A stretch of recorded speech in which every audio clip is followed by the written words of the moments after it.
Maths NCERT Class 9th Chapter 2 Polynomials. Today we will study exercise 2.5.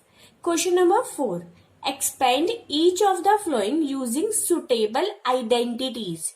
हमें इस question में क्या करना है, हमें इसको एक्सपेंड करना है. किसका यूज करके? Suitable identity.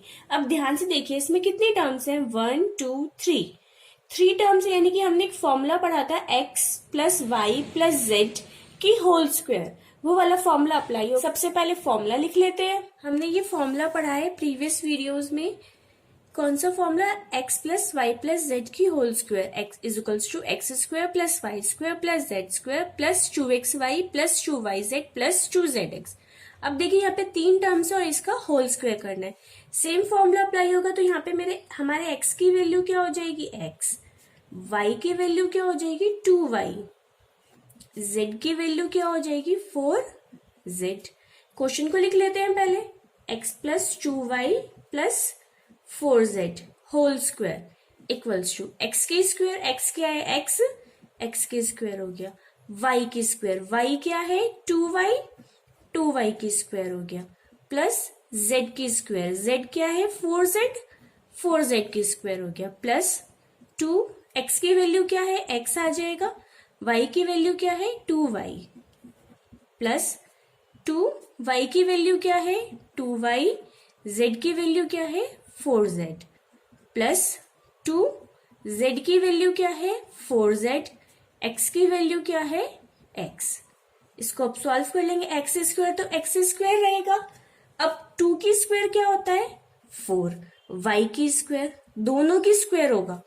प्लस 4 की स्क्वायर 16z स्क्वायर प्लस 2 2 जा 4xy प्लस 2 2 जा 4 4 जा 16yz प्लस 2 4 जा 8zx. This part is complete. Second part 2x minus y plus z की whole square. Same formula apply होगा. लिख लेते हैं. फॉर्मूला लिख लिया हमने. अब देखिए इसमें हमारी x की वैल्यू क्या होगी? 2x.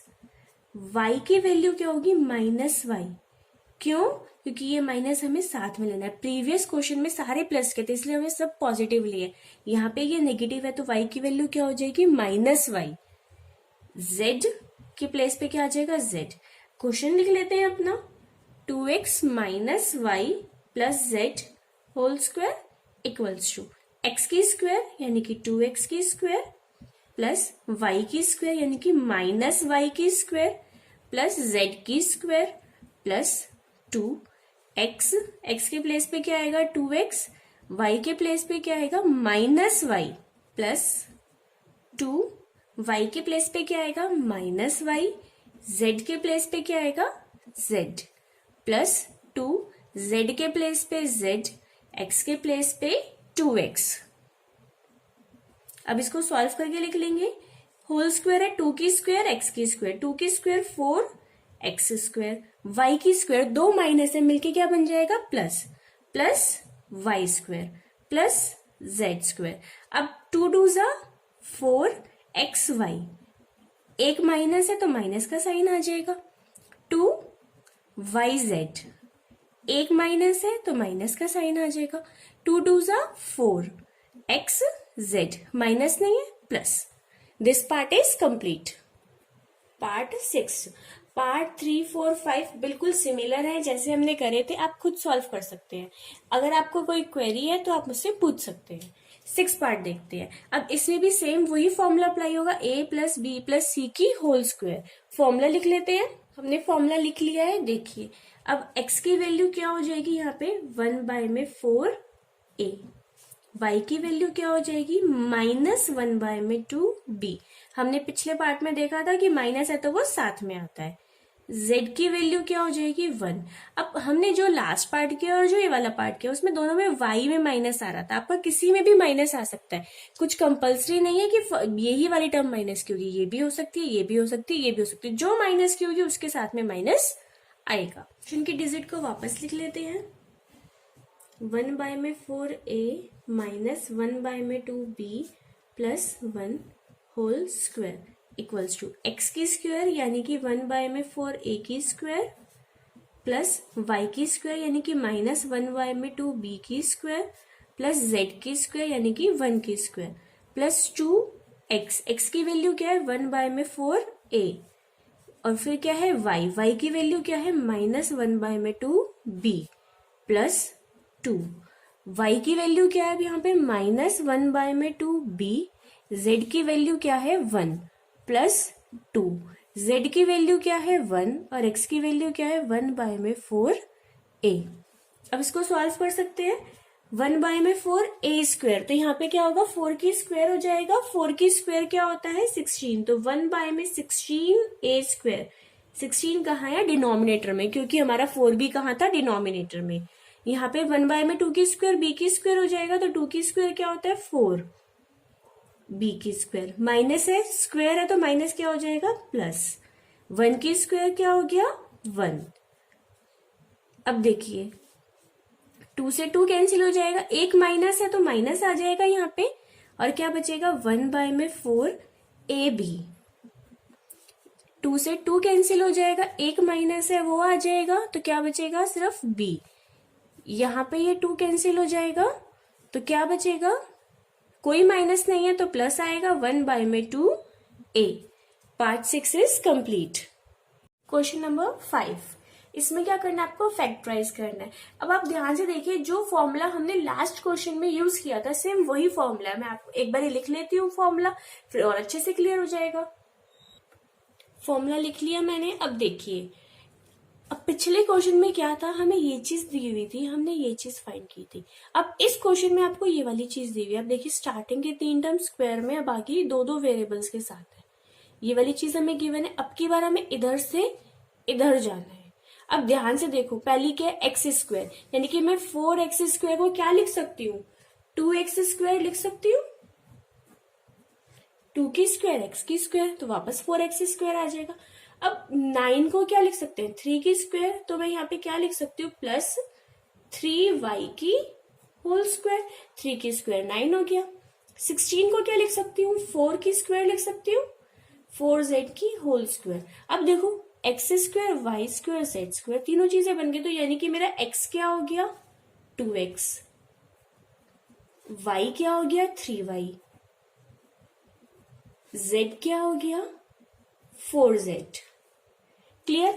अब आगे देखो क्या लिखा है 2xy, x क्या हो गया 2x, y क्या है 3y, उसके बाद क्या है 2yz। बट अब यहाँ पे तो मेरी प्लस का साइन था, ठीक है, यहाँ पे माइनस का साइन है तो अभी माइनस लिख देते हैं, ठीक है। अब एक चीज और यहाँ पे ध्यान से देखना, ये दोनों माइनस की टर्म्स हैं। अब हमने जो पिछला क्वेश्चन किया था तो जिसमें बीच में कोई टर्म माइनस की थी उसमें माइनस की टर्म्स आ रही थी। अब हमें कैसे पता चलेगा कि एक्स वाई जेड तीनों में से कौन सी माइनस की टर्म है, इसको चेक करने का सबसे बेस्ट तरीका ये है, आप ये देखो यहाँ पे वाई जेड है, यहाँ पे एक्स जेड है, कॉमन कौन सा नंबर है जो दोनों में है, z इधर भी है और z इधर भी है, डेट मीन्स नेगेटिव नंबर कौन सा होगा मेरा z, तो मैं z को क्या आगे क्या लिख दूंगी माइनस। क्लियर। कैसे पता चला जो नंबर दोनों में आ रहा है, ठीक है, जो वेरिएबल दोनों में आ रहा है वो क्या होगा नेगेटिव, यानी कि मेरा जो 4z है वो क्या हो गया -4z, तो मैं यहाँ पे भी माइनस लगा दूंगी। अब देखो यहाँ पे तो हम प्लस लिख देते हैं 2y यानी कि 3y, z की वैल्यू क्या है मेरी -4z। अब इसको मल्टीप्लाई करके देखो 2 3 6, 6 4 24, आ गया 24, माइनस है माइनस भी आ गया, yz ये भी आ गया। इस वाली टर्म को देख लो 2 2 4, 3 12 आ गया, xy आ गया, ये भी प्लस का। अब लास्ट वाली टर्म रह जाती है वो भी लिख लेते हैं, उसमें क्या है पहले प्लस ही लिख के चलते हैं 2। अब z देखो z क्या है -4z, x की वैल्यू क्या है 2x।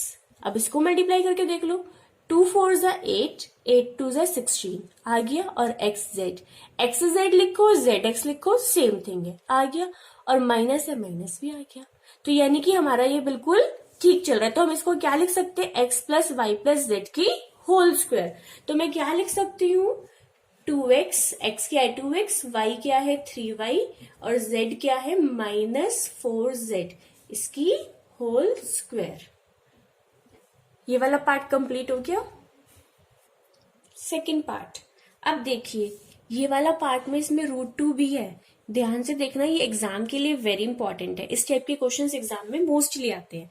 अब देखिए क्या इसमें भी अगेन सेम यही वाला फॉर्मूला अप्लाई होगा? सेम उसी टाइप का क्वेश्चन है। पहले फॉर्मूला लिख लेते हैं। हमने फॉर्मूला लिख लिया है। अब ध्यान से देखिए ये क्या है। अब इसको ध्यान से देखना, 2 को हम क्या लिख सकते हैं? √2 की स्क्वायर। √2 को √2 से मल्टीप्लाई करूंगी तो क्या आएगा मेरा?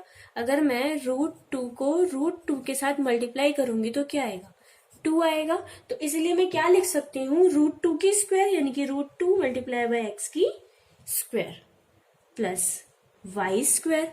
अब 8 को कैसे लिख सकते हैं? ध्यान से देखना, क्या लिखेंगे? 2√2 को 2√2 से मल्टीप्लाई करूंगी। 2 2 ज़ा 4 और √2 को √2 से करूंगी तो 2, तो क्या आ जाएगा? 8। 2 2 ज़ा 4 और इन दोनों को मल्टीप्लाई करूंगी तो क्या आएगा? 2, तो 8 आ जाएगा इसको मल्टीप्लाई करके। तो इसीलिए मैं 8 की जगह पे क्या लिख सकती हूँ? 2√2 z की होल स्क्वायर। ठीक है। अब हमारे पास x y z तीनों की वैल्यू आ गई। x की वैल्यू लिख लेते हैं। अब एक चीज और, अब इसमें भी नेगेटिव का साइन है, यहाँ पे भी और यहाँ पे भी। पहले इसको नेगेटिव को देख लेते कि कौन सी टर्म हमारी नेगेटिव की है। अब देखो जो दो नेगेटिव वाली टर्म्स है उन दोनों में देखना है एक्स वाई एक्स जेड, तो दोनों में कौन सा नंबर सेम आ रहा है? x, यानी कि मेरी x वाली टर्म क्या है? नेगेटिव। तो x की वैल्यू क्या आएगी? -√2। x की वैल्यू क्या आएगी? -√2। y की वैल्यू y और z की वैल्यू क्या हो जाएगी? 2√2z। अब आगे लिख लेते हैं। अब क्या होगा यहाँ पे? +2, x की वैल्यू क्या है?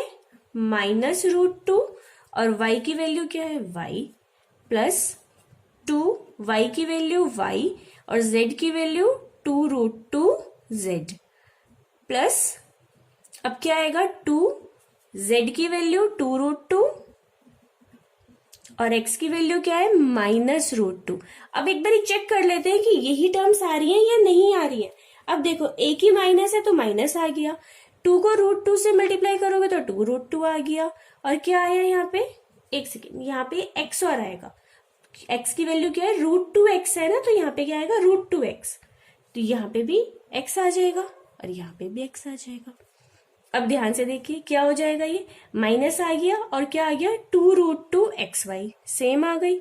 अब प्लस है तो प्लस ही है यहाँ पे, 2 2 ज़ा 4√2, 4√2yz आ गई। यहाँ पे क्या है? माइनस है, 2 2 ज़ा 4 और इन दोनों को मल्टीप्लाई करेंगे 2, 8 आ गया। x और z यहाँ पे है, xz आ गया। अब नेक्स्ट स्टेप में हम इसको क्या लिख सकते हैं? बिल्कुल हमारा सेम ये फॉर्मूला बन गया, x² y² z² plus 2xy plus 2yz plus 2zx बन गया। तो हम क्या लिख सकते हैं? x plus y plus z की होल स्क्वायर, यानी कि 2x plus √2x plus y plus 2√2z की होल स्क्वायर। x ये रहा, ये नेगेटिव आएगा, y ये रहा और ये z। यहाँ पे ये नेगेटिव लगाना बहुत इंपॉर्टेंट है, ये नहीं लगाओगे तो गलत हो जाएगा। This part is complete. Thank you for watching my video.